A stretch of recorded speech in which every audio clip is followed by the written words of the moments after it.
So back in the fall, when I started making these swatch stamps, I was a little bit consumed with them because just the idea of using these little icons that could be used for swatching just opened up a tremendous amount of ideas for me, and I have to share them with you. So I had these 4 swatches. I had a paint can. Maybe I had 5. I had the paint can, the paint tube. I had just a basic square or rectangle. I had a t-shirt. I had a book. And I also carved an easel because I thought it would be kind of cool to have a little easel that would have color swatches. But then I got this idea to make all kinds of things with this easel stamp. And I sort of glazed over it pretty quickly at the end of that video. And I said that I would share with you more of these ideas. And it took me a while, but now I'm ready to share my ideas on using these easel stamps. And the ideas keep coming to me, but I'm going to keep it to 3 different topics, which is going to be 3 different videos. There were just so many ideas that I had for this little easel stamp because easels hold art and you can make a lot of little tiny art on these little easel images. So I have to share them with you. So I've divided it into 3 different videos, and I'm going to leave the link for the other 2 videos below. It was a lot of fun to explore and try out different ideas, and that's why I want to share them with you today. And you might come up with your own ideas, and I would love to hear about them. So this was the first piece that I got inspired to do with this sort of abstract icons, I guess, little modern sort of graphic pieces of imagery on each easel, and I thought that looked really cool. It was done with a marker. I added some marker shadow at the bottom, and I'm going to show you how I did that. This particular one is stamped on Canson marker paper. It's only 18-pound weight, and I like it because it's thin and it stamps beautifully. And it's great for collage. So if I want to cut imagery out, it makes it really easy to cut it out and glue it down. But for this one, I'm going to use this Ahuhu marker pad that is really large. And it's got 120-pound weight paper. And so I like the size of it, and that's why I chose this one. I'll leave a link for this below. So since I wanted to start really simply by just stamping out the easels with black StazOn ink, I knew I wanted to come back in with some color. And okay, so these markers are by Marvy. I have their brush marker, and I also have their Le Plume 2 marker. The Le Plume is a dual tip, and the brush is just a big brush tip. Dual tip here. Tiny tip here that I rarely use. Now, the interesting thing about these 2 styles of pens, which is really convenient, their whole color palette is the same. So you get the same colors in the brush markers that you get with the Le Plumes, and it makes it really convenient. One of the biggest reasons I love the Marvy line is I love their color palette. It has richness in different hues that you don't get in other markers, and I've been using these for years. They just have some really unique colors that work well with their whole palette, and I'm a fan. I've been using them for years. So these are the ones I'm using today. So I just start by filling in with the brush side of the marker to fill in the easel. And I take my time, and I'm not going to speed the time up on this. I'm going to let it sort of be a little bit of an ASMR, just relax. And one of the reasons I'm doing that is just not only to make you feel more relaxed, is to remind you that when you do this too, that you should just take your time and enjoy it, and don't feel like you have to get to a certain end or get each one done perfectly. It's just sort of a relaxing, take your time, chill out, put some music on, and fill them in. And like I said, they don't have to be perfect, so do not fret over going outside of the lines, or maybe even not going to the line enough. It's all good. So that's just the way I enjoy it. I just want to take my time because I sometimes have to remind myself that I'm doing it because I enjoy the process. And if I'm rushing through the process, then I'm not actually taking time. Then I'm not taking time to enjoy the process. So that's how I feel about that.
So now I've decided I'm gonna paint the second half with gouache. And since this paper is thick enough, I think it's gonna work fine.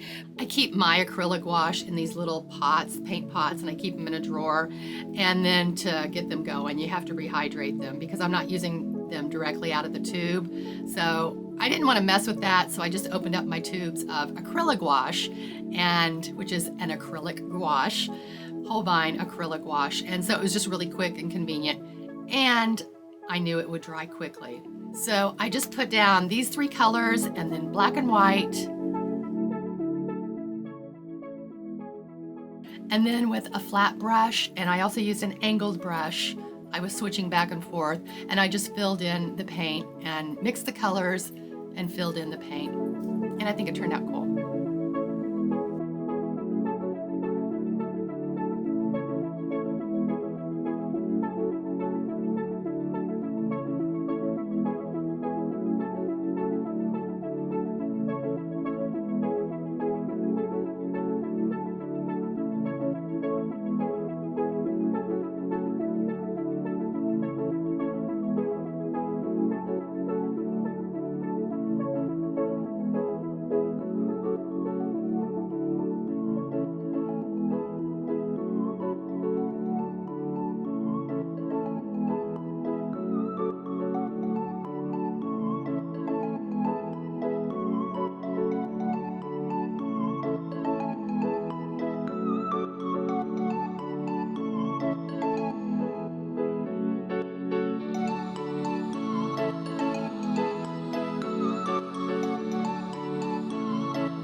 Okay, so now they're all ready to be stamped on. The gouache is dry, the marker is dry, and so with my StazOn ink, I went back and started stamping on top of my easels. But before I can do that, I had to make sure I wasn't going to be stamping outside of the easel so that it looked like the art was on the easel, on the frame, on the canvas on the easel. You know what I mean? So in order to do that, I took one of my very favorite art supplies, office supplies really. It's my super sticky full post-it notes. Super sticky because you got to have the extra stick. It just makes more sense. And full stick because it makes more sense, especially in this process. You can see down here in the bottom, there's just a little bit of gray area, and that's the part where it's not sticky. The rest of it is all sticky underneath. So it just makes it more convenient when you're masking or you're working with different projects, especially this project. So what I did was I stamped the easel on this Post-it note, and then while it was still on the Post-it note, I took my X-Acto knife and I just cut the inside of the frame away. And it did go down through several layers, and that was good because I ended up using several sheets of the Post-its while I was going through the process of stamping on the easels.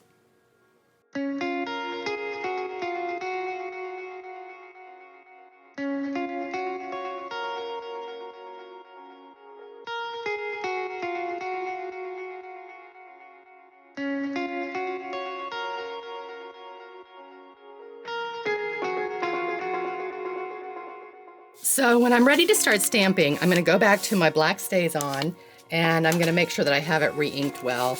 Always have your re-inker because it just makes your life so much easier. I've said it too many times, I'm going to keep saying it. There's nothing more useless than a dry ink pad, so make sure you have ink. So clearly, when I go to stamp this on the easel, I want to protect around the outside of the easel. So if I was going to stamp, let's do this. I'll show you what you don't want to do. You don't want to do this.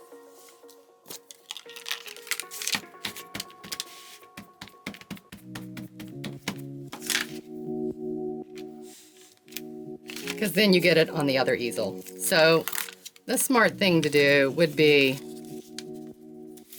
add a little extra protection. It can be in the form of an index card, but keep your Post-it note there because it does help. It makes things less messy. That way you don't interfere with your other easels. This is another good example of why these two items, full stick, super sticky Post-it notes, and my blank 4x6 index cards are my most favorite office supply tool on my art table.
Now, I find just looking at these without any stamped imagery in them just really cool to look at. I find them interesting, and I enjoy the different striations and the markers and the paint. And of course, this is a perfect example of how these easily turn into the perfect thing for color swatching. And as I told you, I'm not done with these easel stamps. I've got 2 more videos, so check the link in the description. You're gonna wanna see these 2 because they are just as fun and they're different. Oh, and I wanted to tell you, if you like carving stamps or printmaking or block printing of any kind, you might wanna do this.